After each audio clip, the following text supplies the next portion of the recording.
നമസ്കാരം. ഇന്ത്യയിൽ Renault India കാര്യമായിട്ടുള്ള മാറ്റങ്ങൾ കൊണ്ടുവരാൻ ആഗ്രഹിക്കുന്നുണ്ട്. ഡാഷ്യയുടെ ബിഗ്സ്റ്റർ കോൺസെപ്റ്റിലുള്ളൊരു വാഹനം ഉടൻ തന്നെ ഇന്ത്യൻ മാർക്കറ്റിലേക്ക് വരും. ഡസ്റ്ററിൻ്റെ ഒരു പിൻഗാമി എന്ന് നമുക്കതിനെ തീർച്ചയായിട്ടും വിളിക്കാം. പക്ഷേ ഇന്നത്തെ വ്ളോഗിലൂടെ നമ്മൾ ഡിസ്കസ് ചെയ്യാൻ പോകുന്നത് 6 വർഷം മുമ്പ് ഇന്ത്യൻ മാർക്കറ്റിലേക്ക് വന്ന ബഡ്ജറ്റ് സെഗ്മെൻറ്റിൽ വരുന്ന ഒരു വാഹനമായ റെനോയുടെ ക്വിഡ് 3 സിലിണ്ടർ എഞ്ചിനാണ്. നമുക്കത് അറിയാവുന്ന കാര്യം തന്നെയാണ്. അതിൻ്റെ ഒരു പവർ ഫിഗറൊക്കെ നമ്മൾ നോക്കുകയാണെന്നുണ്ടെങ്കിൽ 999 cc 3 സിലിണ്ടർ 67.06 bhp. അത് അപ്രോക്സിമേറ്റ്ലി ഒരു 5300 to 5500 RPM ഡെലിവറി ചെയ്യുന്നത്. അത് മാത്രമല്ല മാക്സിമം ടോർക്ക് നമ്മൾ നോക്കുകയാണെന്നുണ്ടെങ്കിൽ 91 Nm ടോർക്കാണ്. അത് അപ്രോക്സിമേറ്റ്ലി 4250 RPM ജനറേറ്റ് ചെയ്യുന്നുണ്ട്. ഇതൊരു ബഡ്ജറ്റ് സെഗ്മെൻറ്റ് വാഹനമാണോ എന്ന് ചോദിച്ചാൽ തീർച്ചയായിട്ടും ഇപ്പോൾ മാരുതി സുസുക്കിയുടെ എക്സ്പ്രസോ, അത് മാത്രമല്ല ഓൾട്ടോ കേട്ടൻ, ഇങ്ങനെയുള്ള വാഹനങ്ങളെല്ലാം ബഡ്ജറ്റ് സെഗ്മെൻറ്റിലെ കാറുകളായി മാറിക്കഴിഞ്ഞു പുതിയ GST വന്നപ്പോൾ. ഇന്നത്തെ വ്ളോഗിലൂടെ നമ്മൾ ഡിസ്കസ് ചെയ്യാൻ പോകുന്നത് റെനോയുടെ കിഡിൻ്റെ ഒരു അപ്ഡേഷൻ വരാൻ പോകുന്നു. ഫേസ് ലിഫ്റ്റ് ആണ്, നെക്സ്റ്റ് ജനറേഷൻ എന്ന് നമുക്ക് പറയാൻ കഴിയുമോ എന്ന് ചോദിച്ചാൽ തീർച്ചയായിട്ടും ചേസിസിലും അത് മാത്രമല്ല എഞ്ചിനിലും കാര്യമായിട്ടുള്ള വ്യത്യാസമൊന്നുമില്ല. അതുകൊണ്ട് തന്നെ ഒരു ഫേസ് ലിഫ്റ്റ് വരാൻ പോകുന്നുണ്ട് 6 വർഷത്തിന് ശേഷം. അതായത് 2019-20 കാലത്താണ് ഈ ഒരു വാഹനം ലോഞ്ച് ചെയ്യുന്നത്. 6 വർഷത്തിന് ശേഷം ഇതിൻ്റെ ഒരു ഫേസ് ലിഫ്റ്റ് വരുന്നുണ്ട്.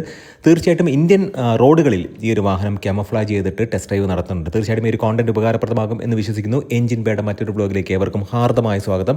നമ്മുടെ ബ്ലോഗും നമ്മുടെ ചെറിയ കോണ്ടന്റുകളൊക്കെ നിങ്ങൾക്ക് ഉപകാരപ്രദമാകുന്നുണ്ടെങ്കിൽ തീർച്ചയായിട്ടും നമ്മുടെ ചാനലിനെ ഒന്ന് സപ്പോർട്ട് ചെയ്യുക, സബ്സ്ക്രൈബ് ചെയ്യുക, മാക്സിമം നിങ്ങളൊന്ന് ലൈക്ക് ചെയ്യുക, ഷെയർ ചെയ്യുക, നിങ്ങളുടെ അഭിപ്രായങ്ങൾ തീർച്ചയായിട്ടും കമൻറ്റ് രൂപത്തിൽ രേഖപ്പെടുത്തുക. അതേപോലെ തന്നെ എഞ്ചിനിലും ട്രാൻസ്മിഷനിലും അത് മാത്രമല്ല ചേസിസിലും ഒരു വ്യത്യാസവുമില്ല. അപ്പം മെക്കാനിക്കലി നമ്മൾ നോക്കുകയാണെന്നുണ്ടെങ്കിൽ ഈ വാഹനത്തിൽ കാര്യമായിട്ടുള്ള വ്യത്യാസങ്ങൾ ഒന്നും ഇല്ല എന്ന് തന്നെ പറയാം. AMT ഗിയർ ബോക്സ് അവൈലബിൾ ആയിരിക്കും. അതുമാത്രമല്ല മാനുവലിലും ഈ ഒരു വാഹനം അവൈലബിൾ ആണ്. നമ്മൾ നോക്കുകയാണെന്നുണ്ടെങ്കിൽ ഒരു ഇലക്ട്രിക് വേർഷന് സാധ്യത ഉണ്ടോ എന്ന് ചോദിച്ചാൽ അത് വിദൂരമായിട്ടുള്ളൊരു സാധ്യത തന്നെയാണ്. തീർച്ചയായിട്ടും മറ്റൊരു പേരിൽ ഈ ഒരു വാഹനം അതിൻ്റെ അല്ലെങ്കിൽ ഈ ഒരു സെഗ്മെൻറ്റിലേക്ക് മറ്റൊരു വാഹനത്തെ അവർ കൊണ്ടുവരാം. ഇപ്പം നമ്മൾ നോക്കുകയാണെന്നുണ്ടെങ്കിൽ ഡാഷ്യയുടെ സ്പ്രിംഗ് EV എന്ന് പറയുന്ന വാഹനം, അതിപ്പം ഗ്ലോബൽ മാർക്കറ്റിൽ കഴിഞ്ഞ വർഷം ലോഞ്ച് ചെയ്ത ഒരു വാഹനമാണ്. അതിൻ്റെ ഡിസൈൻ ലാംഗ്വേജുമായിട്ട് ഒരുപാട് സാദൃശ്യം ഈ ഒരു വാഹനത്തിനുണ്ട്, അതായത് ഈ ടെസ്റ്റ് ചെയ്യുന്ന വാഹനത്തിനുണ്ട്. റീസെൻ്റ് ആയിട്ട് അവരുടെ റീതിങ്ക് സ്ട്രാറ്റജി എന്നുള്ള ആ ഒരു പ്ലാനിൽ അവരുടെ റെനോ കൈഗറിൻ്റെ ഒരു ഫേസ് ലിഫ്റ്റ് കൊണ്ടുവന്നിട്ടുണ്ടായിരുന്നു. ആ ഒരു രീതിയിൽ തന്നെയാണ് റെനോയുടെ കിഡിൻ്റെ ഫേസ് ലിഫ്റ്റും വരാൻ പോകുന്നത്. നമ്മൾ ഫ്രണ്ടിലേക്ക് നോക്കുകയാണെന്നുണ്ടെങ്കിൽ ഷേപ്ഡ് LED DRLs നമുക്ക് അവിടെ കാണാൻ കഴിയുന്നുണ്ട്. അത് ടെയിൽ ലാമ്പ്സിലും കാണുന്നുണ്ട്. അപ്ഡേറ്റഡ് ആയിട്ടുള്ള ഒരു ടെയിൽ ലാമ്പും ഹെഡ് ലാമ്പും വരും എന്നുള്ളത് തീർച്ചയാണ്. ലാർജർ ഇൻഫോർടൈൻമെൻറ്റ് സിസ്റ്റം വരും. അപ്രോക്സിമേറ്റ്ലി 10 ഇഞ്ചിൻ്റെ ഒരു ഇൻഫോർടൈൻമെൻറ്റ് സിസ്റ്റം ആയിരിക്കും വരാൻ പോകുന്നത്. ഫ്രണ്ടിലെ ഗ്രില്ല് കംപ്ലീറ്റ് ആയിട്ട് മാറും. ഇതിലേക്ക് 2026 വരാൻ പോകുന്ന ഡസ്റ്ററിൻ്റെ ഫ്രണ്ടിൽ കാണുന്ന അതേ സിമിലർ ആയിട്ടുള്ള ഒരു ഹെഡ് ലാമ്പ് പാറ്റേൺ ആണ് ഇവിടെയും വരുന്നത്. ഇവരുടെ ഒരു സിഗ്നേച്ചർ എന്നുള്ള രീതിക്ക് ഷേപ്ഡ് അല്ലെങ്കിൽ Y എന്ന് പറയുന്ന അക്ഷരത്തിന് അതിനോട് സാദൃശ്യമുള്ള ഒരുപാട് എലമെൻറ്റ്സ് നമുക്ക് കാണാൻ കഴിയുന്നുണ്ട് ഹെഡ് ലാമ്പിൽ. അതായത് ഷേപ്ഡ് ടെയിൽ ലാമ്പ്സ്, അത് മാത്രമല്ല ഷേപ്ഡ് LED DRLs, ഇതൊക്കെ നമുക്ക് ലൈറ്റ് സെഗ്മെൻറ്റിൽ നോക്കുമ്പോഴത്തേക്കും കൃത്യമായിട്ട് കാണാൻ കഴിയുന്നുണ്ട്. പ്രധാനമായിട്ടും നമ്മൾ മനസ്സിലാക്കേണ്ട ഒരു കാര്യമെന്ന് പറയുന്നത് ഈ ഒരു വാഹനം യൂറോപ്പിലൊക്കെ ഇറങ്ങിയിട്ടുള്ള ഡാഷ്യയുടെ സ്പ്രിംഗ് EVയുടെ ഡിസൈൻ ലാംഗ്വേജുമായിട്ട് ഒരുപാട് സാദൃശ്യമുണ്ട് എന്നുള്ളത് തന്നെയാണ്. മെക്കാനിക്കലി ഈ ഒരു വാഹനത്തിന് കാര്യമായിട്ടുള്ള ചേഞ്ചുകൾ ഉണ്ടാകില്ലെങ്കിൽ പോലും കോസ്മെറ്റിക് ചേഞ്ചുകൾ തീർച്ചയായിട്ടും ഉണ്ടായിരിക്കും. പക്ഷേ 6 എയർ ബാഗ് എക്സ്പെക്ട് ചെയ്യുന്നുണ്ട്. അത് സ്റ്റാൻഡേർഡ് ആകും. കാരണം എല്ലാ വാഹനങ്ങൾക്കും ഇനി 6 എയർ ബാഗ് സ്റ്റാൻഡേർഡ് ആകുന്നുണ്ട്. അതുകൊണ്ട് തന്നെ ഈ ഒരു വാഹനം ഇന്ത്യൻ മാർക്കറ്റിലേക്ക് വരുമ്പോൾ തീർച്ചയായിട്ടും 6 എയർ ബാഗ് സ്റ്റാൻഡേർഡ് ആകും.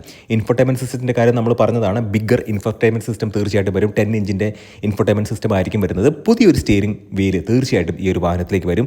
അത് നമുക്ക് ക്ലിയർ ആയിട്ട് ഈ സ്പൈ ഷോട്ട്സിലൊക്കെ കാണാൻ കഴിയുന്നുണ്ട്. അത് മാത്രമല്ല ഇൻസ്ട്രുമെൻറ്റ് ക്ലസ്റ്ററും പുതിയതായിരിക്കും. കുറച്ചും കൂടെ ഒരു സെമി ഡിജിറ്റൽ ഇൻസ്ട്രുമെൻറ്റ് ക്ലസ്റ്റർ ആയിരിക്കും ഈ ഒരു വാഹനത്തിലേക്ക് വരുന്നത്. നമ്മളൊരു ചെരിഞ്ഞിറങ്ങുന്ന ആ ഒരു റൂഫും സ്ലോപ്പും, അത് മാത്രമല്ല സൈഡ് ഡോർ ഹാൻഡിൽസും വീലാർച്ചും, അത് മാത്രമല്ല അലോയ് വീൽസിൻ്റെ പാറ്റേണൊക്കെ നോക്കുമ്പോഴത്തേക്കും ഡാഷ്യയുടെ സ്പ്രിംഗ് EVയുമായിട്ട് ഒരുപാട് സാദൃശ്യം ഈ ഒരു വാഹനത്തിനുണ്ട്.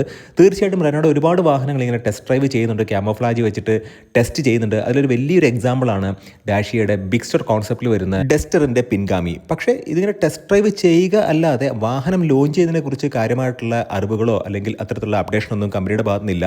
ഇപ്പോൾ റീതിങ്ക് സ്ട്രാറ്റജി എന്ന് പറയുന്ന റെനോയുടെ ആ ഒരു പ്ലാൻ, അത് വെച്ചിട്ട് ഇപ്പോൾ ഇറങ്ങിയൊരു വാഹനം എന്ന് പറയുന്നത് റെനോയുടെ കൈഗറാണ്. അതിന് പിന്നാലെ തന്നെ റെനോയുടെ ക്വിഡിൻ്റെ ഫേസ് ലിഫ്റ്റും തീർച്ചയായിട്ടും ഇന്ത്യൻ മാർക്കറ്റിലേക്ക് വരും. എക്സൈറ്റ്മെൻറ്റ് അല്ലെങ്കിൽ എക്സൈറ്റഡ് ആവേണ്ട കാര്യങ്ങൾ ഉണ്ടോ എന്ന് ചോദിച്ചാൽ എഞ്ചിനിൽ മാറ്റമില്ല, ചേസിസിൽ മാറ്റമില്ല, കോസ്മെറ്റിക് ചേഞ്ചുകൾ മാത്രമേ ഉള്ളൂ. കുറച്ച് ഫീച്ചേഴ്സൊക്കെ കൂടിയിട്ടുണ്ട്. സേഫ്റ്റി സൈഡിലേക്ക് നോക്കുമ്പോഴത്തേക്കും 6 എയർ ബാഗ് സ്റ്റാൻഡേർഡ് ആയിട്ട് മാറും. ഇൻഫോർടൈൻമെൻറ്റ് സിസ്റ്റം വലുത് വരും. അത് മാത്രമല്ല ചെറിയൊരു ചേഞ്ച് സ്റ്റിയറിംഗ് വീലിൽ ഉണ്ടായിരിക്കും. ക്ലാഡിങ്ങിലും അത് മാത്രമല്ല സൈഡിലുള്ള ഡോർ ഹാൻഡിൽസിലൊക്കെ ചേഞ്ചുകൾ വരുന്നുണ്ടായിരിക്കും.